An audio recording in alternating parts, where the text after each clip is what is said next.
ব্যাপারটা এমন না যে আল্লাহ লিখে রেখেছেন বলে আপনি বেছে নিচ্ছেন। যেহেতু আপনি এটাই বেছে নেবেন, তাই আল্লাহ আগে লিখে রেখেছেন। এখানে পছন্দ আপনার, তবে আল্লাহ আপনার পছন্দ জানেন। যেমন ধরেন একটা রাস্তার মোড়ে আসলেন, সামনে 5টা রাস্তা, রোড নাম্বার 1, 2, 3, 4, 5।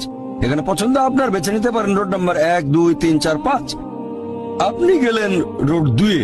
এটা আগে থেকেই লেখা আছে আপনার নিয়তিতে যে আপনি যাবেন 2 নম্বর রোডে। ব্যাপারটা এমন না যে আল্লাহ লিখেছেন বলে আপনি করছেন। যেহেতু আপনি এটাই বেছে নেবেন, তাই আল্লাহ আগে লিখে রেখেছেন। তাহলে পছন্দ আপনার। আপনি চাইলে টাকা উপার্জন করতে পারেন ভালো কাজের মাধ্যমে, হালাল উপায়ে, অথবা পারেন চুরি করে হারাম উপায়ে। পছন্দ আপনার। ধরেন চুরি করলেন, এটা আপনার সিদ্ধান্ত। তবে আল্লাহ আগে থেকে জানেন যে এই লোকটা সহজে টাকা পেতে চায়, তাই চুরি করবে। তাই আল্লাহ আগে লিখে রেখেছেন যে এই লোকটা 25 বছর বয়সে চুরি করবে।